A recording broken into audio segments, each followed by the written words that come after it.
Chapter 1. Christmas Eve. My name is Arthur Kipps. When I was a young man, I worked in London. I was a solicitor. I worked for the same company all my life. 14 years ago, I bought this house called Monk's Peace. I live here with my dear wife, Esme. Esme's first husband had died. She was a widow when I married her. I became the father of her 4 young children. Our years at Monk's Peace have been happy ones. It was Christmas Eve. All the family were at Monk's Peace for the holiday. We were all sitting by the big fire at the end of the day. I was in my armchair, listening to the laughter and the talking. "Wake up, Father!" someone called. "We're going to tell ghost stories." The lights were turned off. Suddenly the room was dark and shadowy. I smiled as I listened to the young people's stories. The stories were full of horror, but they did not frighten me. They were not true. Then I remembered.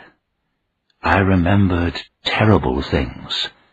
These memories were terrible because they were true. "Tell us a ghost story, Father," someone cried.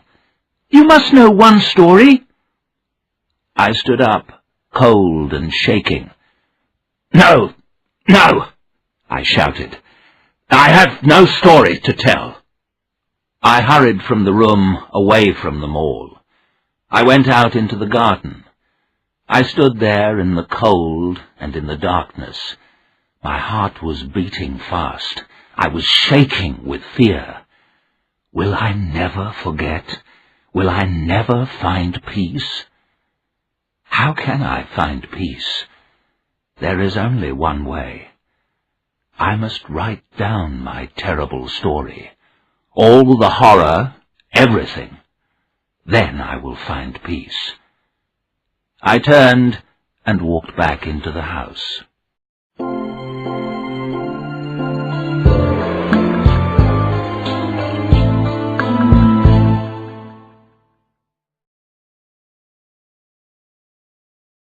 Chapter 2.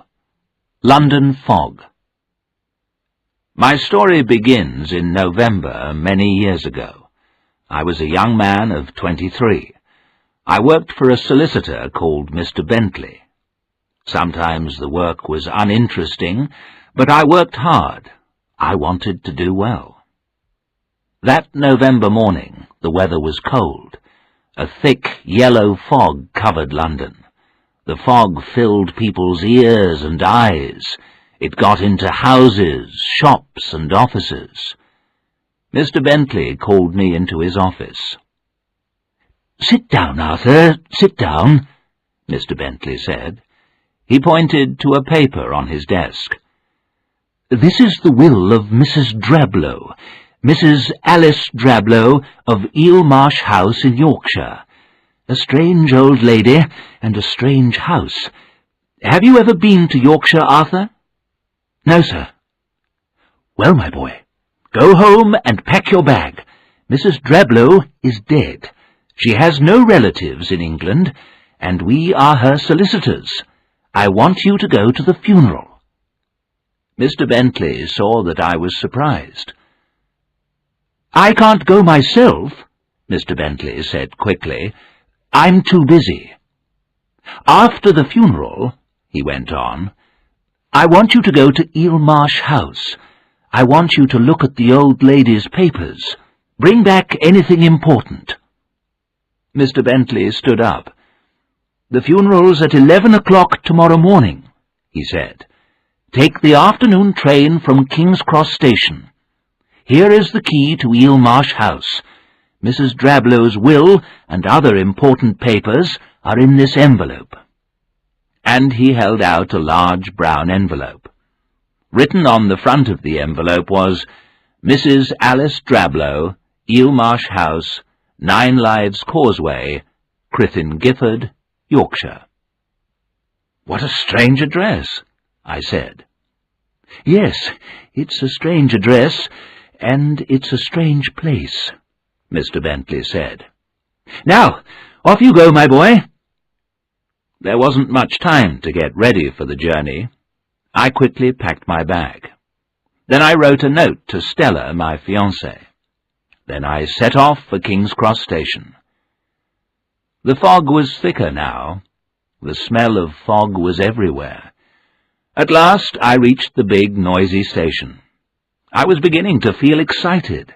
I was going on a journey. I had an important job to do. I was soon sitting in the train, and then it was moving. Slowly at first, and then faster. The fog of London was left behind. Darkness fell. I was on my way north to Eelmarsh House. I changed trains at Crewe. Then I changed trains again at a small town called Homerby in Yorkshire. The air was cold. The wind blew rain on my face. The little train I got into at Homerby was old and dirty. I put the brown envelope on the seat beside me. I opened my newspaper and began to read. A few minutes later, a big man with a red face got into the carriage. He sat down as the train began to move out of Homerby. "It's cold in here," I said, "but I've left the fog of London behind me." "We don't have fogs here. We have mists. The mists come in from the sea," the big man said. We sat for a few moments in silence. Then I saw the big man look at the envelope on the seat beside me. "Drablow," he said. "Are you a relative?" "No, I'm a solicitor," I said. "I'm going to the funeral." "You'll be the only one there, Mr.—" "My name's Kipps, Arthur Kipps," I told him. "I'm Samuel Daly," the big man said. "Didn't Mrs. Drablow have any friends?" I asked. "No, she didn't have any friends," Mr. Daly said. "People become strange when they live in strange places." I smiled. "Are you trying to frighten me, Mr. Daly?" I asked. He stared at me. "No, I'm not trying to frighten you," he said. "But there are other people in Crith & Gifford who will try to frighten you." I suddenly felt very cold. "Where are you staying tonight?" Mr. Daly asked me. "I'm going to stay at the Gifford Arms." "The Gifford Arms is a comfortable inn," said Mr. Daly. "I go past it on my way home. You can come with me in my car." Mr. Daly's car was waiting at the station. A few minutes later, it stopped outside the inn. Mr. Daly gave me his card with his address on it. "That's where I live," he said. "If you need any help, come and see me." The Gifford Arms was warm and comfortable. After a good supper, I went to bed. I slept well. Thank God I did. I never slept so well again.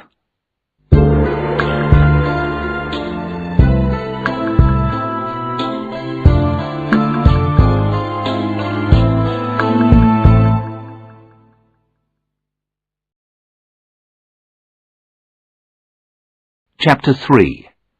The Funeral of Mrs. Drablow. The next morning was bright and sunny. I ate a good breakfast. Then I walked round the little town of Crith & Gifford.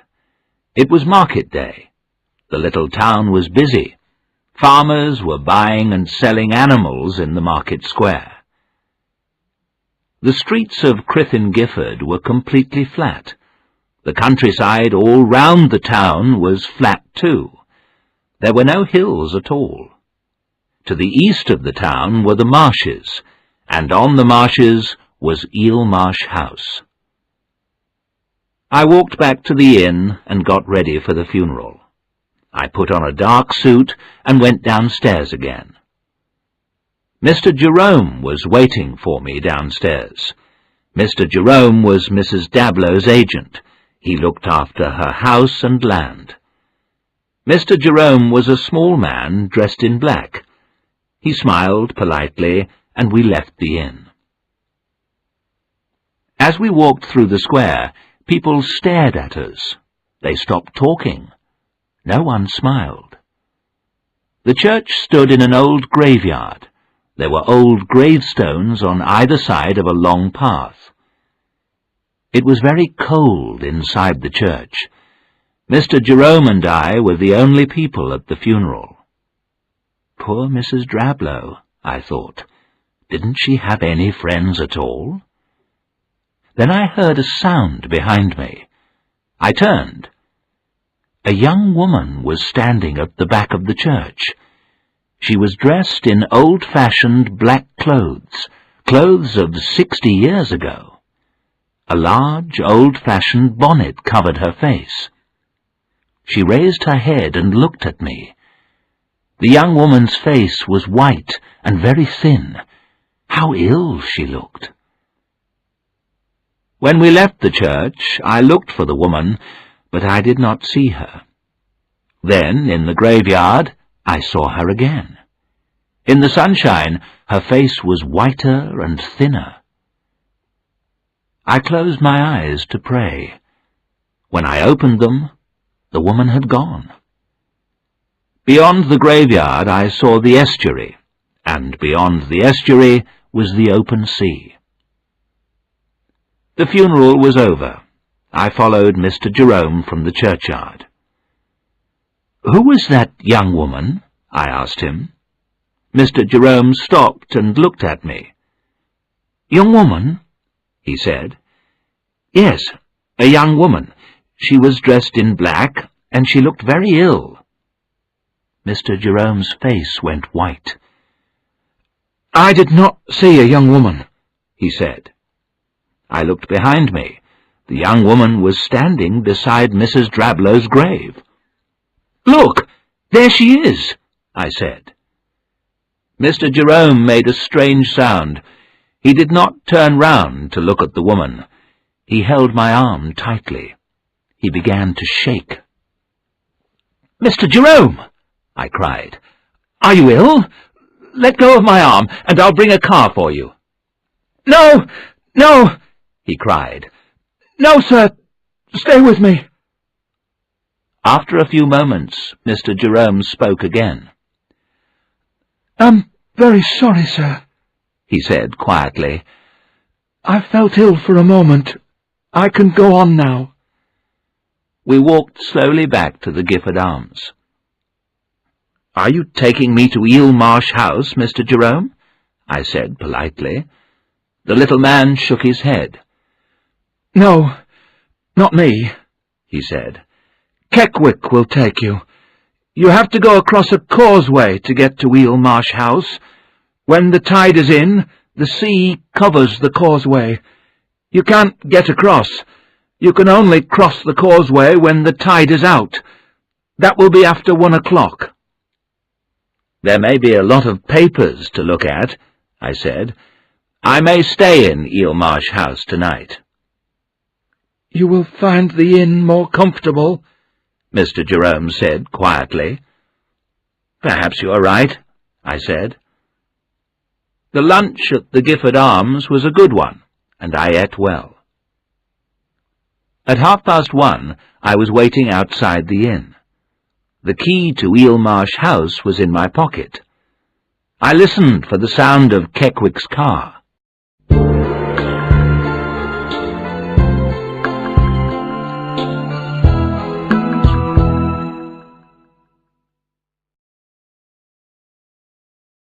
Chapter 4. Eel Marsh House.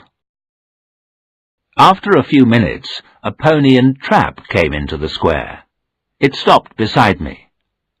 "Mr. Kipps," the driver said. "Are you Keckwick?" I asked. I was surprised that Keckwick did not come in a car. The man nodded his head. I got into the trap. The ponies started off at once. We drove quickly through the quiet little town. We passed the churchyard and were soon in open country. The country around the town was completely flat. There was a beautiful grey sky above us. After a time we reached the marshes. The marshes were strange and beautiful. No trees grew in the marshes. There was water everywhere. There were no people and no houses. There was silence. The only sound was the noise made by the hooves of the pony and the wheels of the trap. We drove along the path until we came to the causeway. The long causeway went across the estuary. The sandy causeway was not much higher than the water on each side. "This is 9 Lives Causeway," I thought. "At high tide, the water will completely cover it." The bright winter sun shone in my eyes. I shut them for a moment. When I opened my eyes, we were near the end of the causeway. In front of us was a tall grey house. It stood alone, looking over the marshes and the water of the estuary. The lonely house was on a little island. This was Eel Marsh House. The trap stopped in front of the house. For a few moments I did not move. What a strange, lonely place! But the place was so beautiful that I did not feel afraid. I got out of the trap. "When will the water cover the causeway again?" "In 2 hours," Keckwick answered. I did not want to leave so soon. I wanted more time in this beautiful place. 2 hours won't be enough time for me to do my work here," I said. "I'll come back here again tomorrow. I'll bring food and drink with me and stay for a day or 2. But now that I'm here, I'll have a look round the house. What are you going to do? Will you wait here or come back for me later?" Keckwick did not answer. He turned the pony and trap round and drove off. I watched the trap going back across the causeway. I was alone. I stood there without moving. The key to the house was in my hand. A seabird flew by. It gave a cry. Then there was silence again. What a place to live, I thought. Perhaps one day Stella and I will stay here. I wanted to be with her in this beautiful place. There was a field behind the house. It went from the house to the water. The setting sun made the water red. The wind from the sea was getting colder. At the end of the field, I saw a little church. It looked very old. It had no roof, and its walls were broken. Some old gravestones stood round the old building. It was beginning to grow dark. It was time to go inside the house. And then I saw the young woman again. She was standing beside one of the gravestones. It was the woman in black. She was wearing the same old-fashioned clothes. She looked pale and ill. Her eyes were dark in her pale face. Those eyes! How can I describe them? Her eyes were evil. They stared at me with a terrible hate. There was something the woman wanted from me, something she had lost. What was it? I began to shake with fear. I felt very cold. My heart beat faster and faster. I wanted to run, but I was not able to move. What was wrong with me? The woman stepped behind the gravestone. She had gone. My fear left me.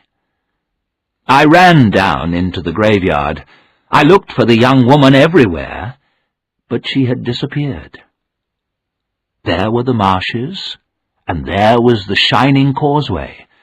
I was able to see for miles, but there were no houses. There was no place to hide. I did not understand it. Suddenly my fear returned. I ran back to the house. I did not look back. I was too frightened to look back. I reached the house and tried to open the door. My hand was shaking. At last the key was in the lock. I opened the door and stepped inside. The door shut with a bang.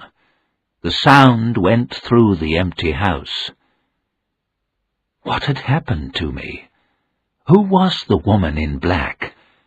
I did not believe in ghosts, but I had seen one. A ghost that was evil and terrible.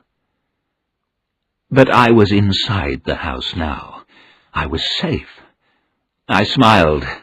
I did not believe in ghosts.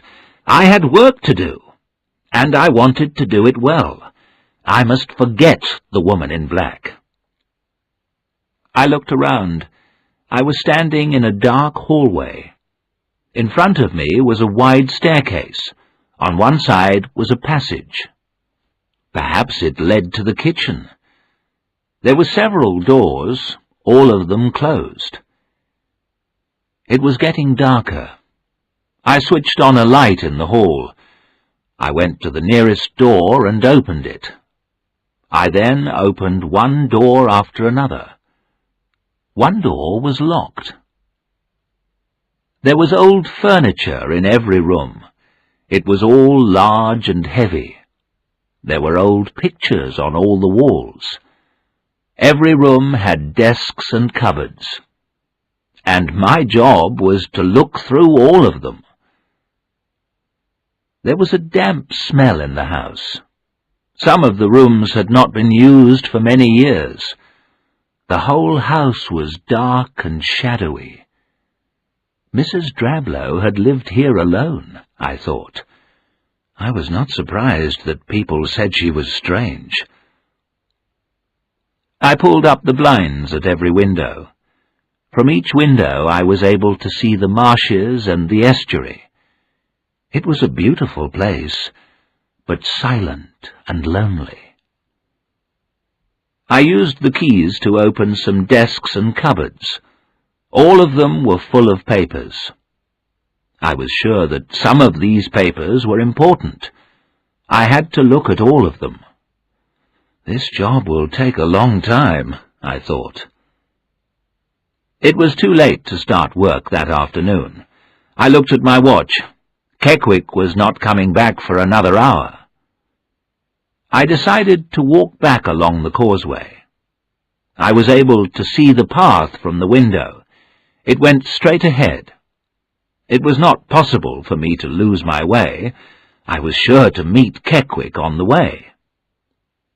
I went back into every room. I pulled down the blinds. I turned off all the lights.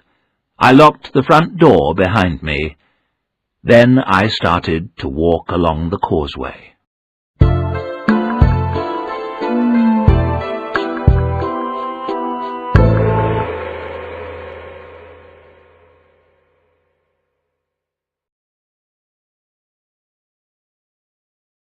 Chapter 5. The Cry of a Child. Outside the house, everything was quiet. I looked back once, but I did not see the woman in black. The causeway was dry, but the tide was coming in. The water on either side of the causeway was higher now. As I walked on, I felt very alone. The path over the causeway seemed longer, too. I walked faster. The sky and the water were beautiful in the grey light. Then I saw the sea mist. The sea mist was moving quickly over the marshes. In a few moments, the sea mist covered everything. It was a damp, white mist. It was very different from the yellow fog of London. The mist moved about in front of my eyes. Soon my hair and clothes were wet. Now I saw only a short way in front of me. I looked back. I was not able to see Eel Marsh House. It had completely disappeared in the mist. I walked on very slowly. Then I stopped. If I went on, I might walk off the causeway into the deep mud. I decided to go back. But going back was difficult too. The mist was moving all round me. Where was the house? Was I going the right way? I felt very afraid. And then I heard the Pony and Trap. Thank God! Keckwick was coming back for me. I stopped and waited. But now the sounds of the Pony and Trap were going away from me. Now the sound was coming from somewhere on the marshes. What was wrong? Had Keckwick gone off the path? I stood very still. For a moment there was complete silence. Suddenly a pony shrieked with fear. Then I heard a sound I shall never forget. The terrible cry of a child in fear of death. And now the trap was sinking. There was a strange sucking sound. The trap was going down under the mud, and still the child cried out. There was nothing I could do. I shouted, but no one answered. How could I find the trap in that terrible mist? It was impossible. I had to get back to the house. If I turned on all the lights, someone might see them. Someone might help. It was dark now. The mist was thicker, too. I heard the sea-water moving nearer. At last I was standing on hard ground in front of the house. I found the front door and opened it. Behind me, the marshes were silent. I sat down on the nearest chair. I began to shake. Oh, the horror of that terrible cry! That poor child dying in the marshes! I began crying and was not able to stop. After a time, I made myself stand up. I walked into every room and turned on the lights. I found some brandy in a cupboard. I drank some, and my fear turned to anger. Why had Mr. Bentley sent me here? Why had I left London? I walked in and out of the rooms. I wanted only one thing. I wanted to get away from this terrible place. I walked slowly along a passage on the second floor. The door at the end was locked. I kicked the door angrily, but it did not open. I turned away and walked back. As I went, I looked through every window. The white sea mist was all around the house. I could see nothing. I drank some more brandy. The brandy helped me to forget that terrible sound of the child crying. At last, I fell asleep. A bell was ringing. It rang again and again. I opened my eyes slowly. I looked through the window. The moon shone white in the black sky. How long had I been asleep? I did not know. The bell rang again. Then I remembered with horror the sound I had heard. I remembered the screams of the child. I remembered the shrieks of the pony. I remembered the noise of the trap as it sank down in the mud. Had I heard those noises? Had I dreamt them? I did not know. The bell rang again. Someone was at the door. Who was there? All the lights in the house were on. People had seen the lights and come to help me. I got up slowly and walked to the door. There was only one man at the door. It was Keckwick, and behind him was his pony and trap. They were real, and they were not harmed at all. "I had to wait till the mist cleared," said Keckwick. "And when the mist cleared, the tide was in. I had to wait until the tide went out and the water left the causeway." Then I looked at my watch and saw the time. It was 2 o'clock in the morning. "It's very good of you to come here for me at this time," I said. "I would not have left you to stay here all night," Keckwick said. "No, no, I would not have left you here all night." "How did you get out of the mud?" I began to say. Then I knew. It had not been Keckwick. It had been someone else. But who? Who had been driving on the marshes on a dark November evening? Who? Keckwick looked at me strangely. "You'd better get in the trap," he said. "I'll drive you back." Keckwick knew that something strange had happened to me, but he was not going to ask me about it, and he did not want to hear about it. I got into the trap, and we drove off. I sat in the trap in a dream of horror and fear. I now knew the truth, but I did not want to believe it. The woman in black was a ghost, and the child was a ghost too. I had seen the woman. I had heard the child. They had died long ago, but they did not rest in peace. The innkeeper of the Gifford Arms had not gone to bed. He was waiting up for me. He let me in without a word. It was after 3 o'clock in the morning when I got to bed.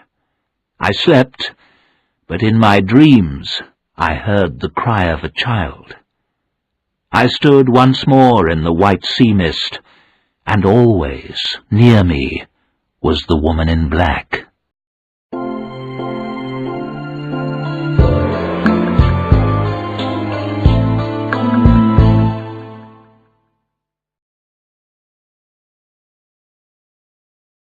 Chapter 6.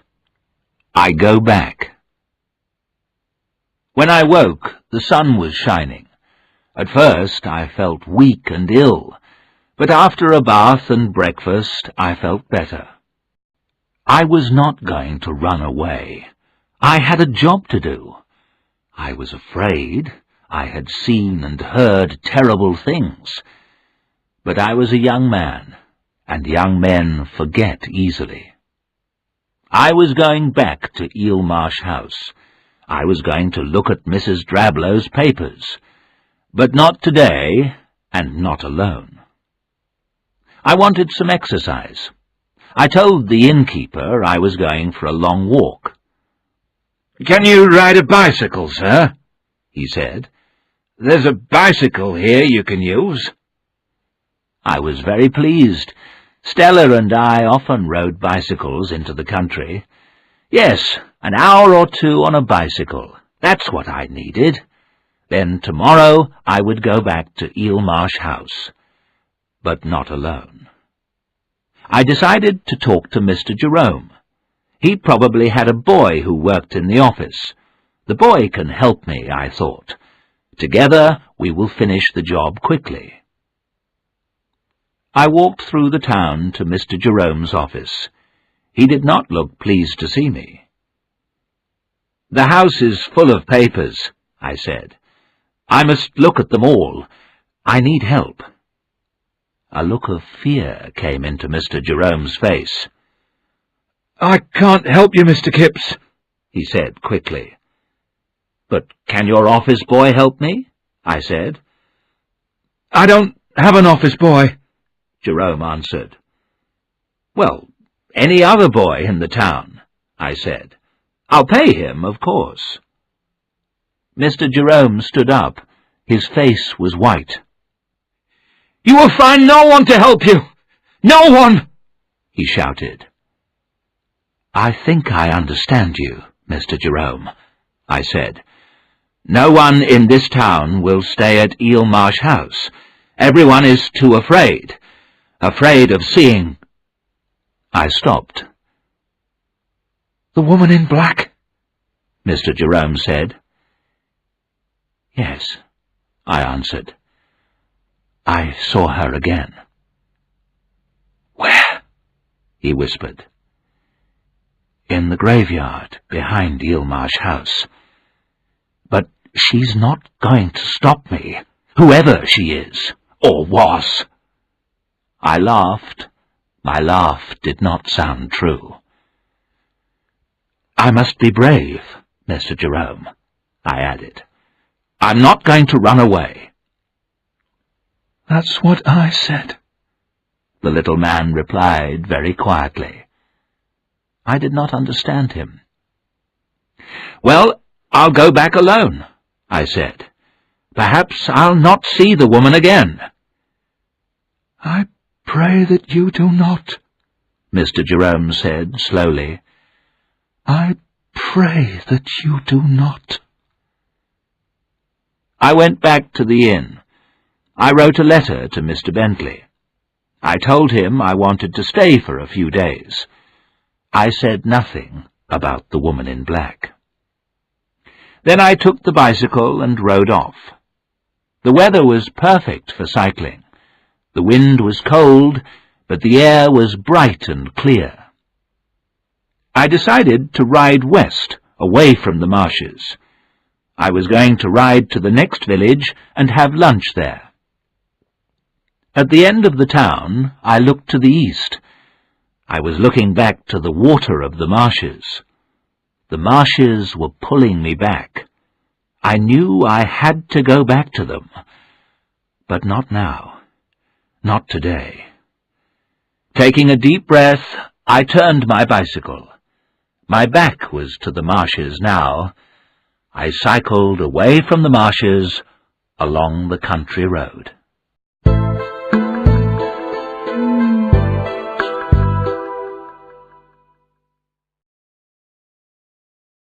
Chapter 7. Dinner with Mr. Daly. I rode back to Crythin Gifford about 4 hours later. I was feeling happier. Eelmarsh House did not frighten me now.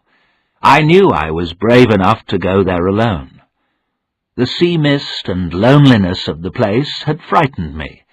How silly I had been to be afraid. That would not happen again. I turned the corner into the town square. A big car was coming towards me. I stopped quickly, but I almost fell off the bicycle. The car slowed down and stopped. Mr. Samuel Daly looked out of the window. "How are you, young man?" he called. "Fine," I said. "I've had a good ride.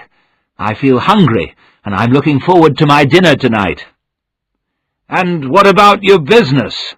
Have you been out to the house?" "Yes, of course," I answered. "It won't take me long." Mr. Daly looked at me for a few moments. He said nothing. "I'm enjoying the work," I went on quickly. "It's all very interesting, but there are many papers to look at." Mr. Daly went on staring at me.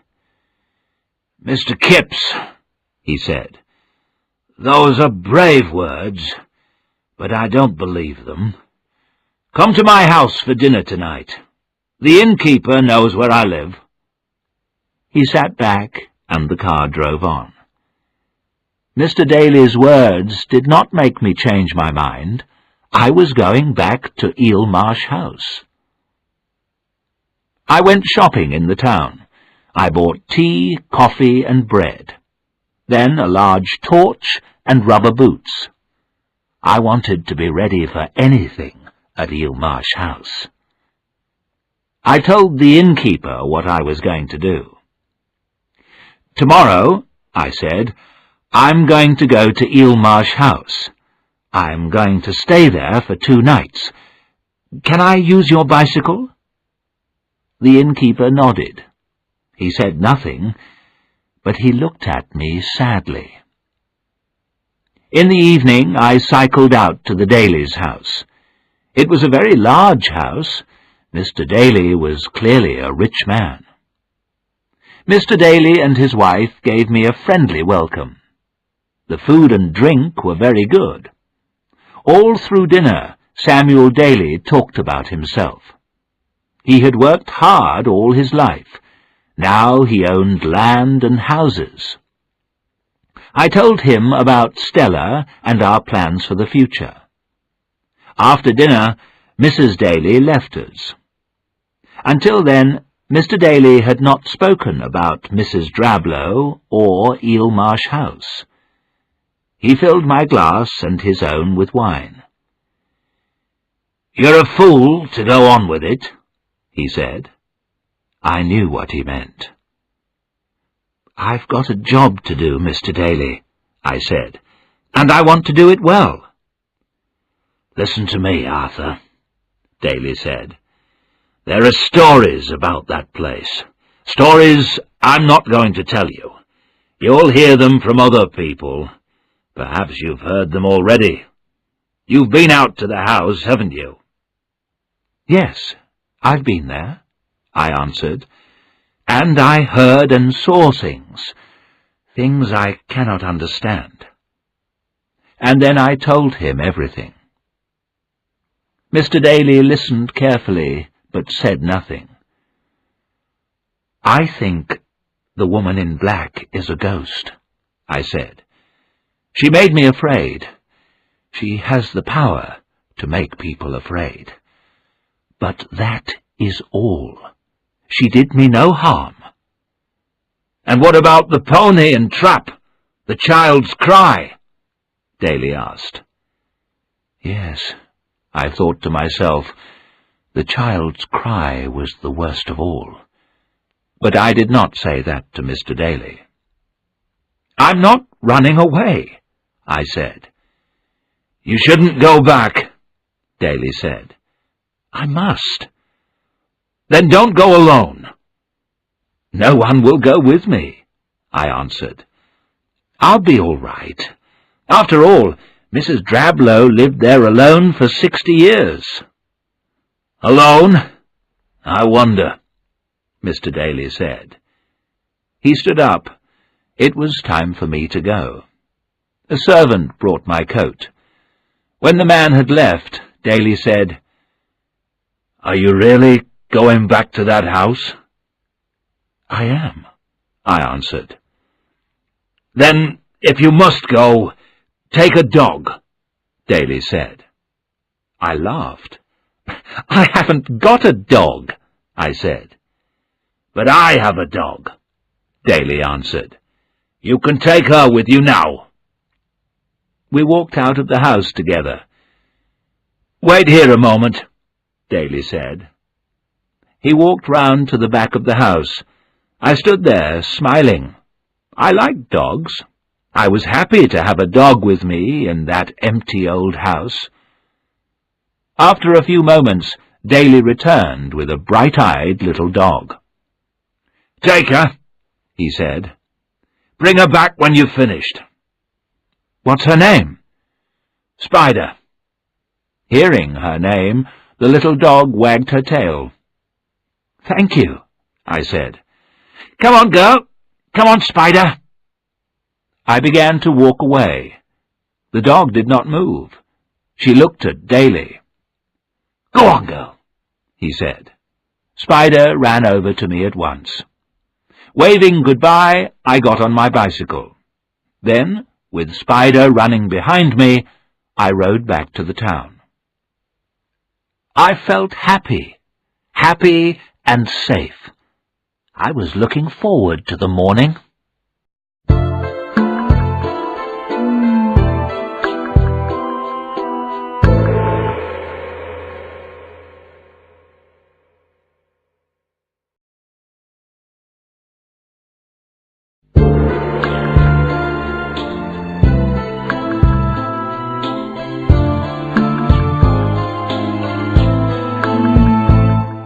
Chapter 8.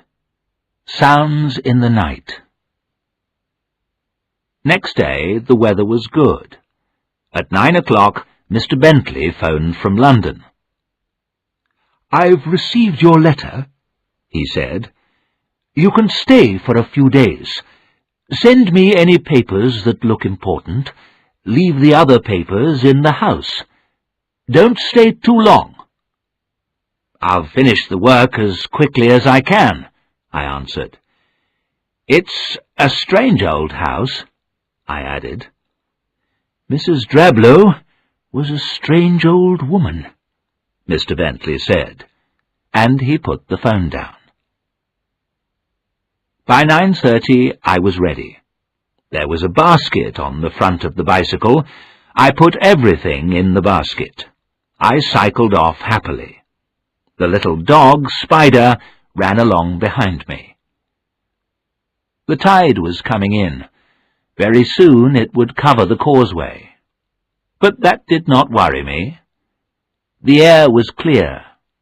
The sun was shining on the water. Seabirds were flying and calling over the estuary. I was soon at Eelmarsh House. I opened the windows. I lit fires in several rooms. Then I sat down at a big desk. The desk was in front of a window. I could see the sky, the marshes, and the water. I started work. The desk was full of papers. Most of them I threw away, but I kept a few to look at later. I opened a cupboard, and then another. Papers. More and more papers. I looked at everything carefully. I worked hard all the morning. At 2 o'clock I had some lunch. Then I called Spider, and we went outside. I walked down to the old graveyard. Spider ran up and down. She was happy too. I tried to read the words on the gravestones, but they were too old. Most of the words were difficult to read.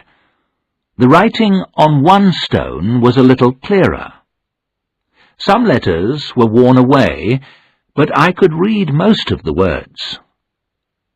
2 people were buried here. I wondered who they had been. I looked around me. It was a sad place, but I did not feel afraid. The air was colder now. I went back to the house, and Spider followed me. I was soon back at my desk again. I read paper after paper, but there was nothing important. I made myself a cup of tea. I went on working. When it was dark, I closed the curtains. I turned on every light in the house. I put more coal on the fire. I brought papers from other rooms. Papers! So many papers! Mrs. Drablow had thrown nothing away in 60 years. It was getting late, but I went on working. I'll be finished in a day and a half, I thought to myself. Then I'll return to London and my dear Stella. At last I was too tired to go on. I took a book to read in bed. Then, taking Spider with me, I went upstairs. I was going to sleep in a bedroom at the back of the house. I read for about half an hour, then I turned out the light. Spider was already asleep near the bed. Some time later I woke up. The moonlight was shining into the room. Why was I awake? What had happened? I sat up, and then I saw Spider. The little dog was standing at the door. She was staring at the door, listening. The little dog was terrified, and so was I. I listened too. Yes, I could hear something. The sound came from somewhere inside the house. Bump, bump, bump. What was it? Spider looked at me, growled, and listened again. I got slowly out of bed. My heart was beating fast. I opened the bedroom door. The passage outside was dark and empty. Spider ran down the passage. I heard her sniffing at every closed door. I heard the sound again. Bump, Bump. Bump. It came from a passage on the left. Very slowly, I began to walk towards the sound. I opened the doors, one by one. Every room was dark and silent. There was a door at the end of the passage. Spider sniffed under this door. Her growling became louder. It was the door I had found locked on my first visit to the house. It was the only door I could not open. Yes, the sound came from behind this door. Bump. Bump. Bump. I had heard this sound long ago. I had heard it when I was a child. What was it? Spider howled. The frightened little dog pressed against my legs. We were both shaking with fear. And still the sound went on. Bump. Bump. Bump. I heard another sound. It came from behind me. It came from the front of the house. The bumping noise stopped. I turned away from the locked door. Slowly and carefully, I walked back to my bedroom. Everything was quiet. The second sound had come from inside the house. I was sure of that. I looked round the room. Perhaps the sound had come from outside. I looked out of the window. I saw nothing, no one. The marshes were silver and grey in the moonlight. Did I hear a cry? I listened again. No. I felt something warm against my leg. I bent down to stroke the little dog. She was quiet again. I listened. Everything was quiet. The house and the marshes were completely silent. After a time, I went back to the closed door. I turned the handle. The door did not open. I pushed my shoulder against the door. It did not move. There was no keyhole in the door. I could not see into the room. I went back to bed, but it was a long time before I fell asleep.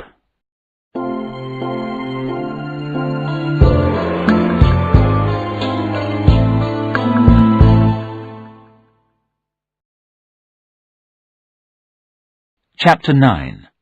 Behind the Door. The morning was cold and wet. The sky was covered with thick clouds. It was raining.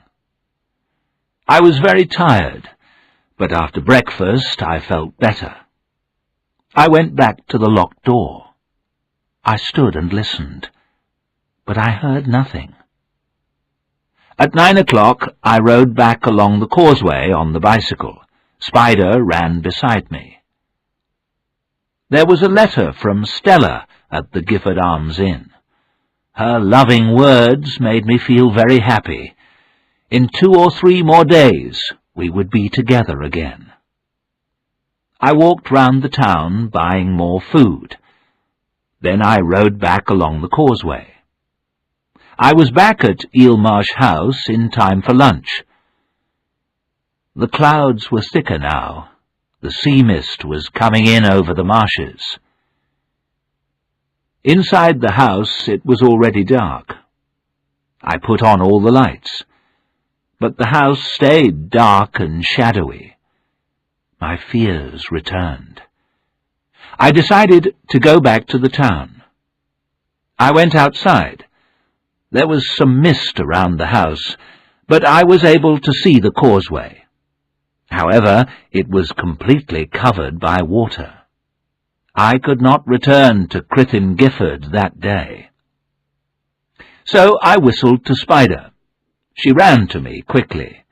We both went back inside the house. I emptied papers from more cupboards. I started work again. I worked hard for several hours. I found a packet of letters tied together. They looked interesting. After supper, I sat down by the fire and opened the packet.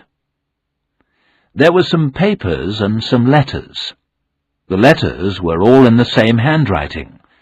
They were signed Janet, or J. I remembered the gravestone I had seen.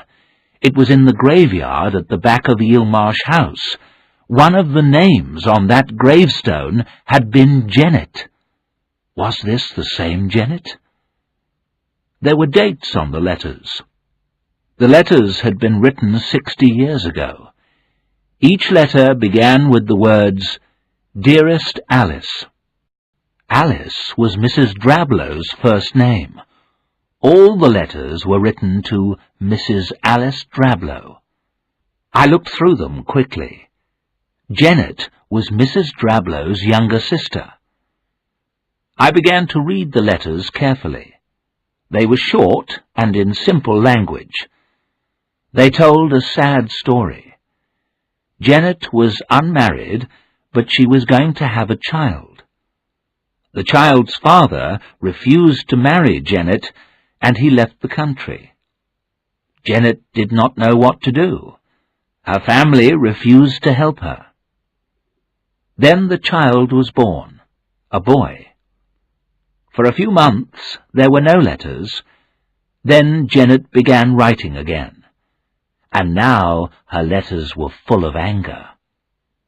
"The child is mine," Janet wrote. "I will never give him to strangers." But Janet was unmarried. She was poor, and she could not keep the child. At last she had to agree that Alice could take the boy.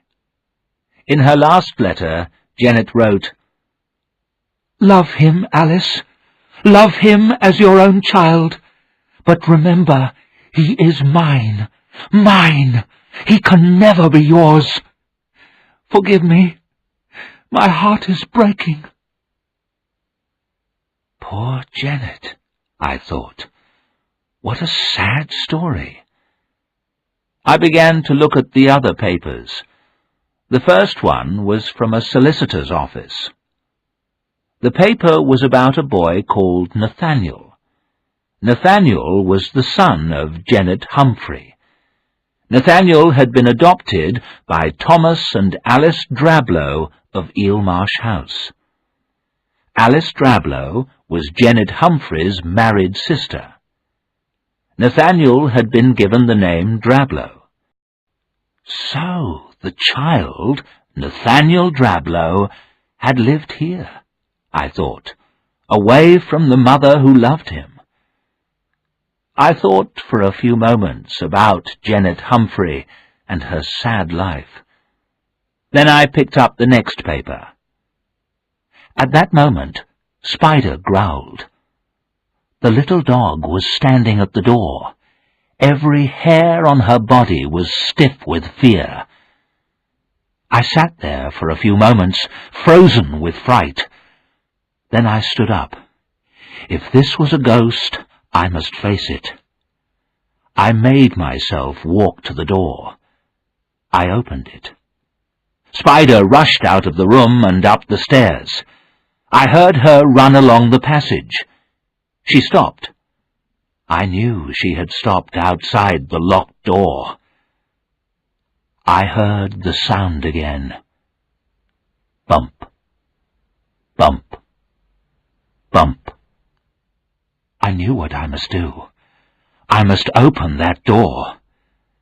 There was an axe in the woodshed. I must get that axe. Taking my torch, I stepped outside the house. It was very dark, but I found the woodshed and the axe. As I was walking back, I heard the sound of the pony and trap. It came from the front of the house. Had Keckwick come back for me? No one was there. No one at all. I could still hear the pony and trap, but now the sound was coming from the marshes. I stood there, Spider beside me. I was terribly afraid. Again, I heard the sounds of the water and the mud. I heard the pony shriek. I heard the child's awful cry. And then silence. I was shaking now. My mouth was dry with fear. I had heard these sounds before. The pony and child were not alive. I knew this. A pony and trap and all the people in it had sunk beneath the water. Spider began to howl and howl. I put down the axe and the torch and picked up the little dog. I carried her into the house. She was afraid, and so was I. After a few moments, the dog jumped out of my arms. She ran upstairs towards the locked door. I hurried outside, picked up the axe and torch, and followed her. The sound was louder now. When I reached the door, I saw why. The door of the locked room was open, wide open. I thought I was going to die of fear. The dog ran inside the room. The bumping sound went on, and now I remembered. I knew what the sound was. When I was a child, my mother had a rocking chair. Sometimes I couldn't sleep. Then my mother held me in her arms.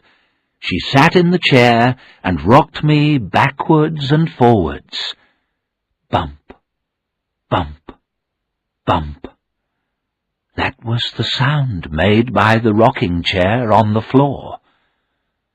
I was no longer afraid. The sound meant peace and rest. There was evil in that room. I knew that. But it had gone away. Perhaps it was my happy thoughts. They had driven the evil away from that place. Holding the torch in front of me, I walked into the room. I pressed the light switch. Nothing happened. But my torch was powerful. I shone the bright torch round the room. The room had been a child's bedroom. There was a small bed in one corner. A tall rocking chair stood in front of the fireplace. The chair was rocking gently. But there was no one there. The room was empty. No one had passed me in the passage. There was no other door. I shone my torch at the window. It was shut. There were 2 wooden bars across it. The chair stopped moving. There was complete silence. The little room was clean and tidy. There were sheets and pillows on the bed. I opened a chest and a cupboard. They were both full of clothes. Clothes for a boy of 6 or 7. The clothes were beautifully made, but they were old-fashioned clothes, clothes of 60 years ago. The room was full of children's toys. They were neat and tidy. There was no dust on them at all. I saw toy soldiers and a sailing ship. There were games, paints and books, all things that little boys love. They had been here for 60 years, but everything was neat, tidy, and clean. There was nothing frightening in this room, only a feeling of sadness, a feeling of something lost. I felt sad, very sad. I went slowly out of the room. Spider followed, and I closed the door. I felt too tired to do any more work. I had a hot drink and went upstairs. The door to the child's bedroom was still closed. Everything was quiet. I went into my bedroom and closed the door.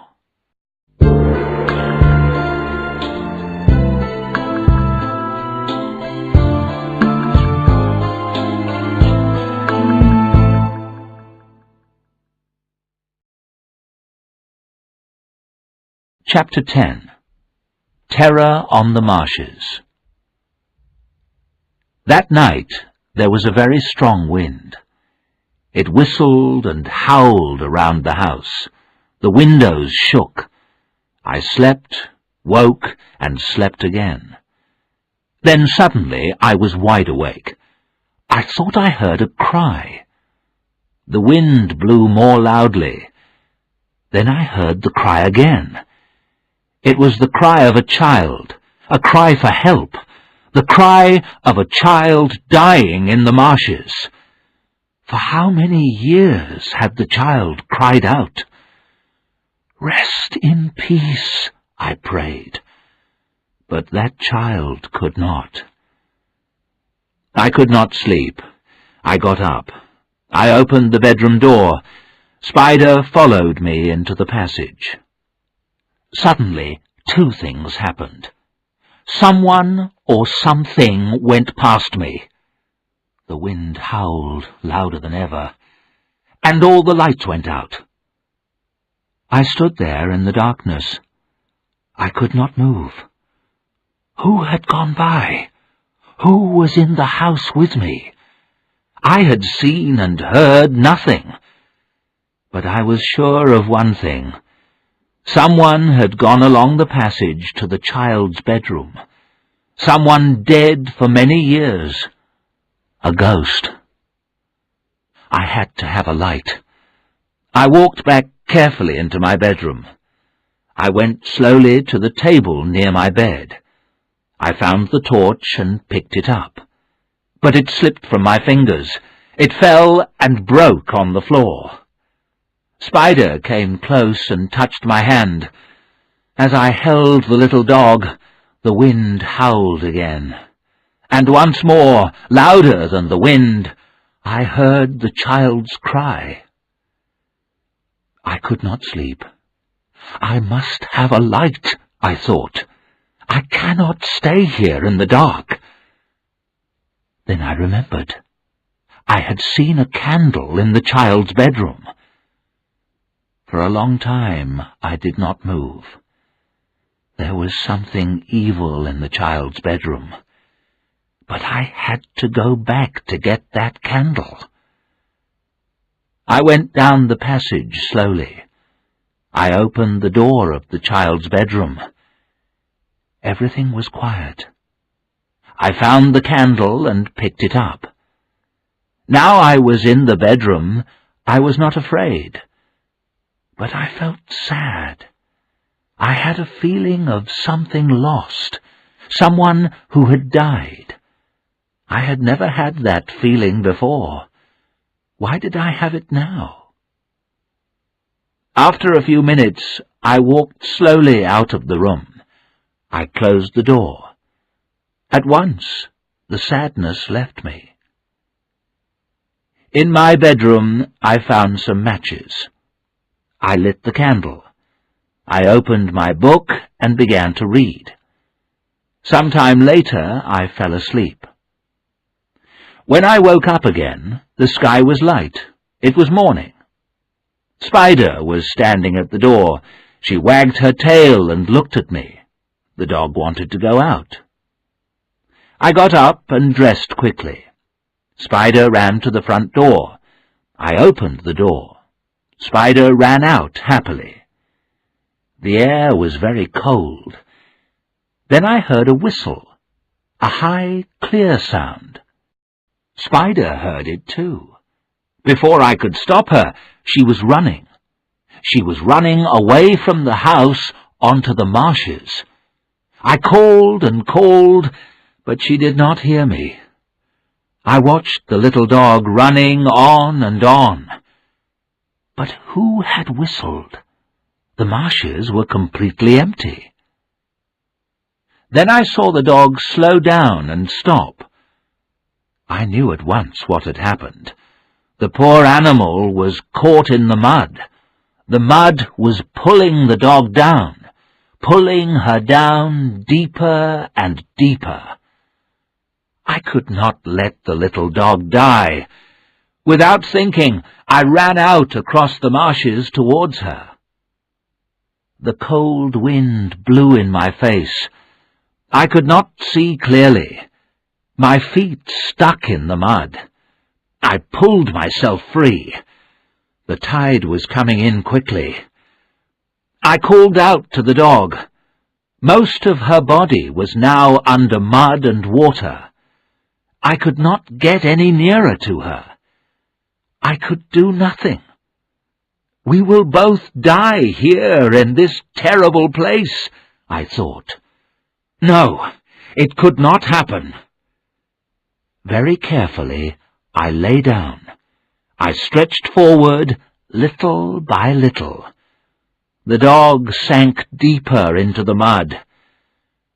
Just in time, I got hold of the leather collar round the dog's neck. I pulled and pulled. At last, the dog was free from the mud. We lay there, side by side, wet and muddy. We were safe, thank God.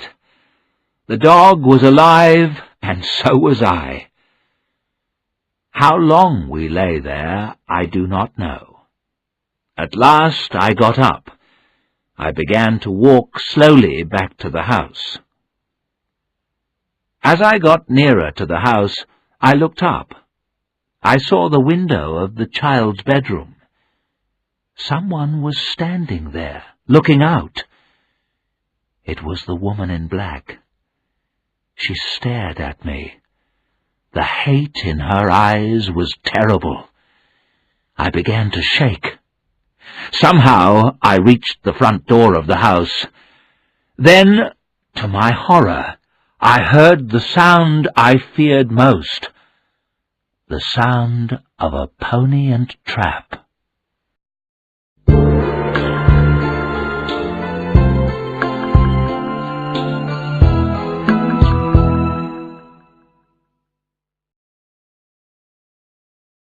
Chapter 11.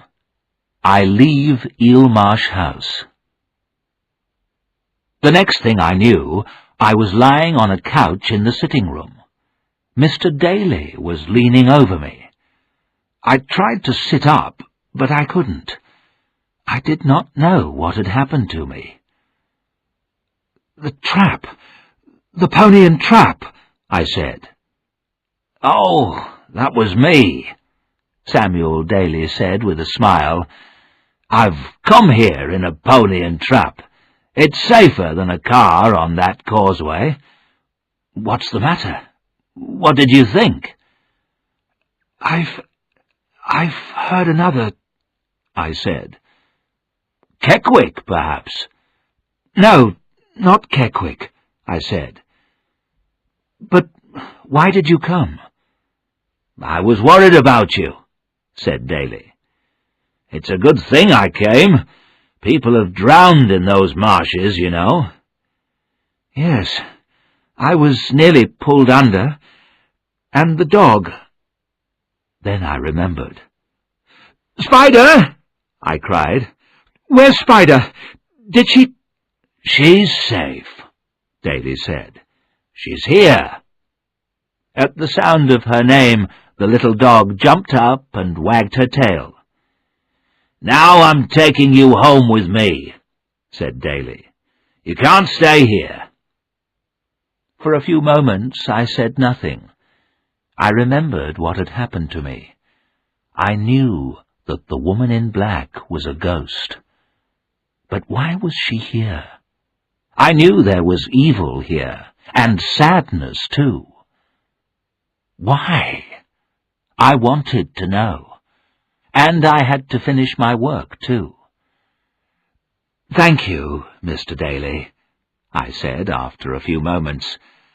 "I want to leave Eelmarsh House. But what about my work?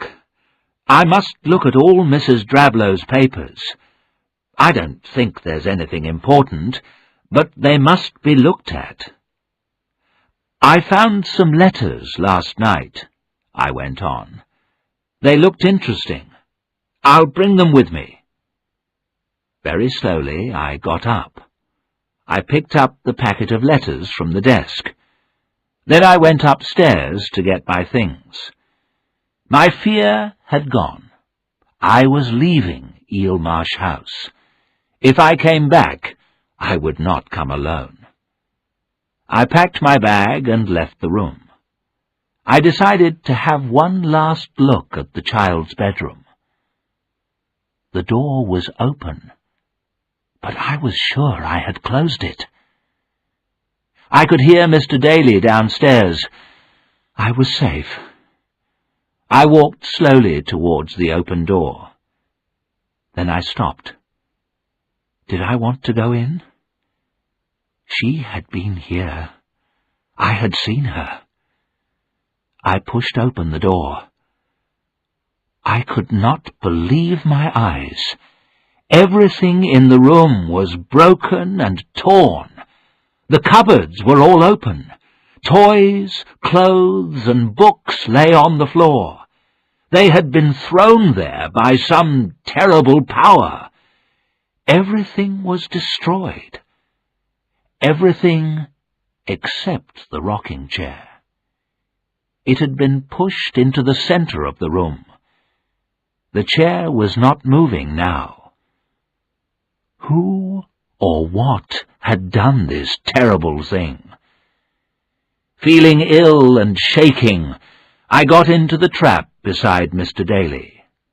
He knew that something had happened, but he did not ask any questions.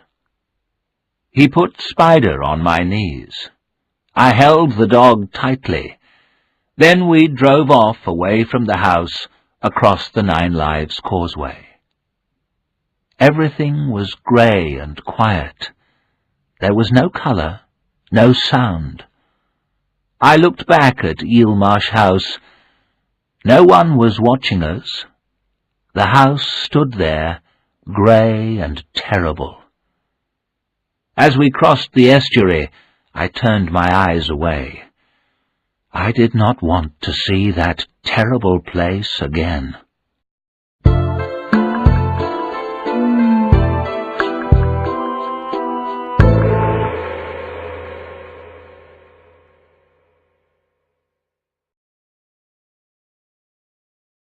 Chapter 12. The Death Certificates. The Dalys invited me to stay with them for a few days. I agreed, thankfully. After a few days, I would go straight back to London, not to Eelmarsh House. I would never go back there again. But I was angry. I had not finished my work. The woman in black had stopped me. Then I remembered the papers I had brought with me from Eelmarsh House. The letters told a sad story. I wanted to know how the story ended. I read the letters again. Poor Janet. She had loved her child so much. But she was unmarried. She could not keep her boy. She had to give him to her sister, Mrs. Drablow. The child had lived at Eelmarsh House. What had happened to him? I picked up the other papers and looked at them. They were death certificates. The first was for a boy. Name, Nathaniel Drablow. Age, 6 years. Cause of death, drowning. I looked at the second certificate. Rosa Judd, nursemaid. Cause of death, drowning. On both certificates, the date of death was the same. I held the death certificates tightly in my hand. I felt myself grow cold. I got up and walked about the room. Then I looked at the last piece of paper. It was another death certificate. This time, the date was 12 years later. The certificate was for Janet Humphrey, unmarried, age 36 years, cause of death, heart failure. I sat down in my chair. One thing was clear. The woman in black was Janet Humphrey or her ghost. I did not believe in ghosts, but I had seen her. And now I knew something else. Long, long ago, a pony and trap had left the causeway. It had sunk down in the mud of the marshes. A child and a nursemaid had been drowned. Janet, the boy's mother, had died 12 years after her son. I knew where they were buried. They were buried in the old graveyard behind Eelmarsh House. Nathaniel had slept in that bedroom. For 60 years the bedroom had stayed the same. Those clothes, those toys were his. Janet Humphrey was the woman in black. Her hatred had never left her. Her ghost followed anyone who went near Eelmarsh House. What power did Janet Humphrey have? Could the dead harm the living? I did not know the answer. I wanted to find out the answer.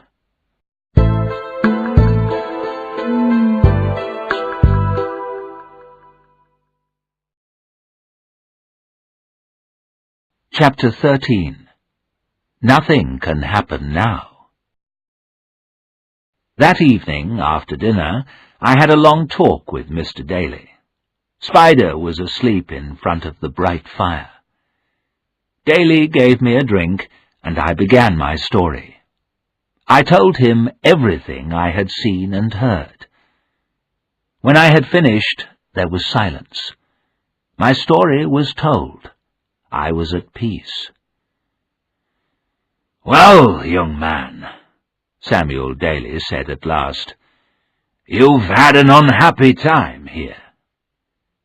"Yes," I said, "but it's finished. Those things can't harm me now, can they?" Daly said nothing, but he looked unhappy. "Nothing can happen now," I said with a smile. "I'm never going back there. All is well."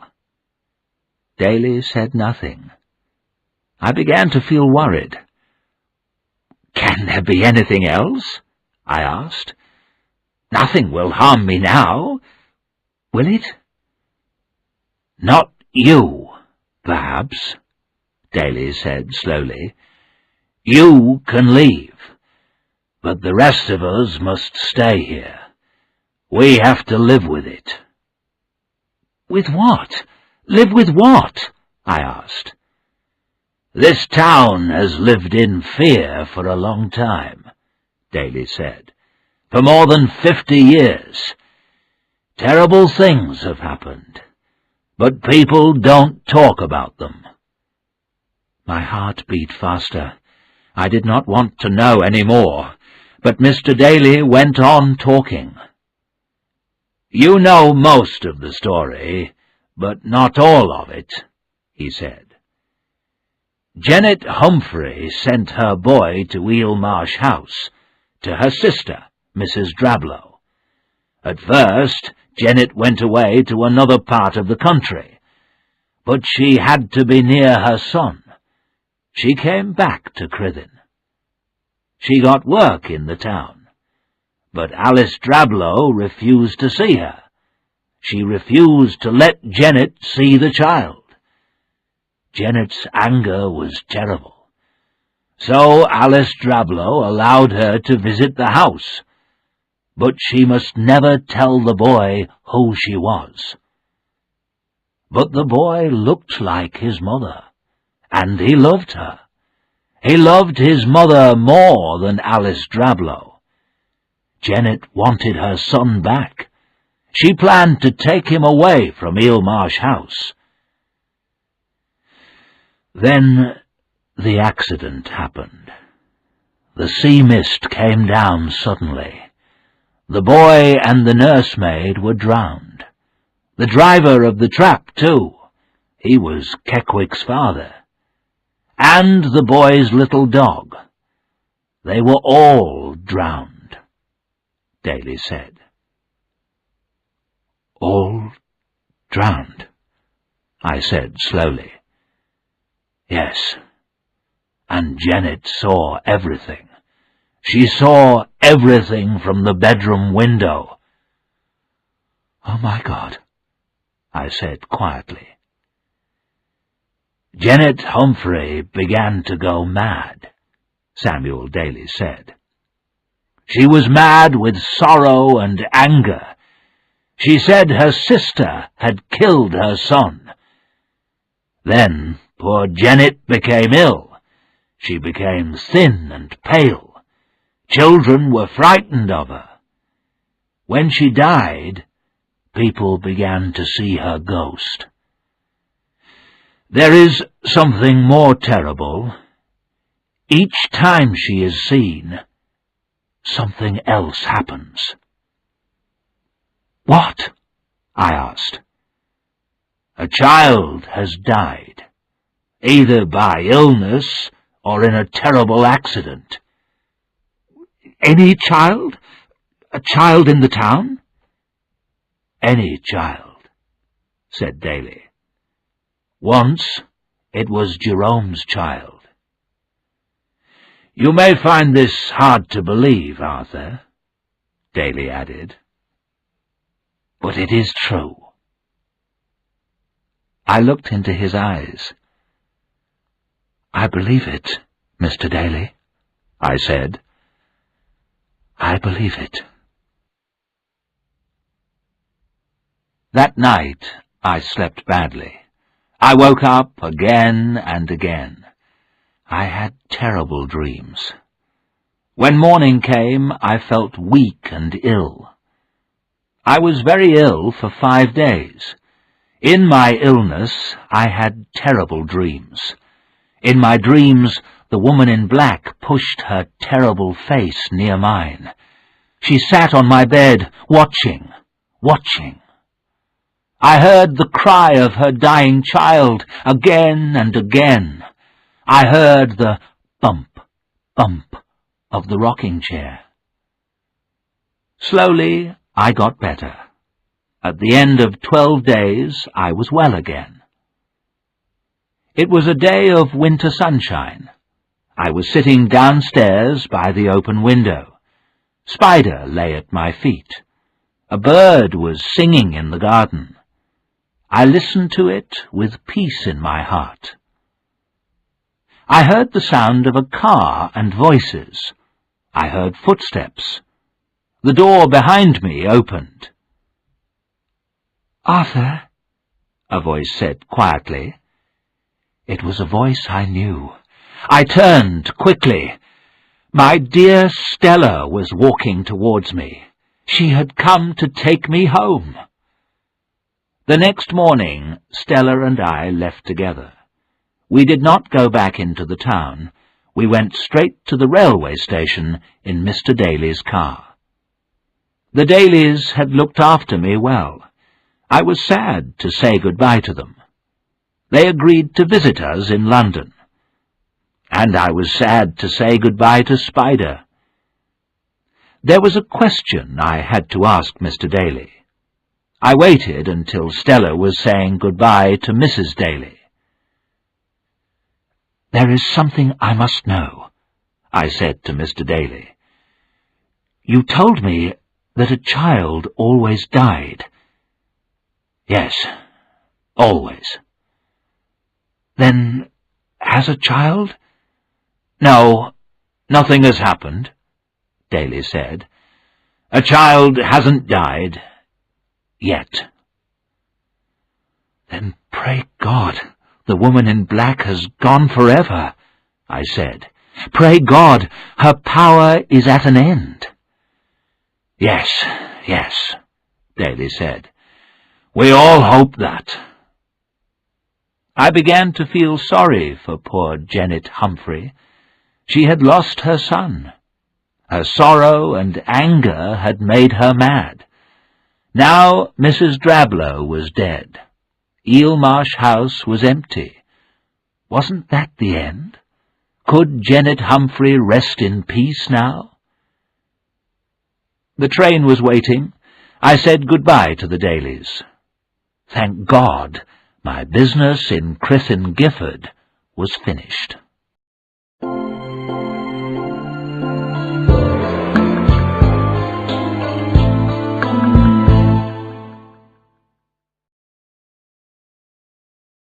Chapter 14. The Story Ends. That is nearly the end of my story. I have one last thing to write, but it is the most terrible thing of all. For days and nights I have sat at my desk here at Monk's Peace. I have tried to write down the rest of my story, but my tears have stopped me. My dear wife, Esme, sees I am unhappy, but she doesn't know why. But now I am ready to finish my story. Stella and I returned to London. 6 weeks later we were married. My wife and I were not rich, but we were happy. A year later our son was born. Our happiness was complete. I did not think of the past, and I had no more bad dreams. Another year passed. Our son was about a year old. It was a sunny Sunday afternoon. Stella and I took our boy to one of the parks in London. Everyone was happy. The sun was shining. Children were running about on the green grass. Music was playing. Everyone was enjoying the holiday. Someone was giving rides to children in a pony and trap. Our son saw the trap. He shouted and pointed at it. It was a small trap. There was room for only 2 passengers. So Stella took the boy. I stood watching them happily. The trap went behind some trees. I looked around me at the happy people, and then I saw her, the woman in black. She was standing near a big tree. She looked at me. There was no mistake. I was looking at the white face and staring eyes of Janet Humphrey. My body was icy cold. I could not move. I saw the terrible hate in the woman's eyes. At that moment, the pony and trap came back. It came towards me, between the tall trees. My dear Stella was smiling. Our little son was laughing. I stepped forward. They passed the tree where the woman in black was standing. She moved quickly in front of the pony. The frightened pony shrieked. It turned and ran back under the trees. The driver could not stop it. There was a terrible crash. Then silence. The woman in black had gone. But my darling Stella and my dear son lay on the grass. They did not move. Our baby son was dead. Stella's body was broken, but she did not die, not then. For 10 long months I sat by her bed. Then Stella died at last from her terrible injuries. They asked me for my story. I have told it. There is nothing more to write.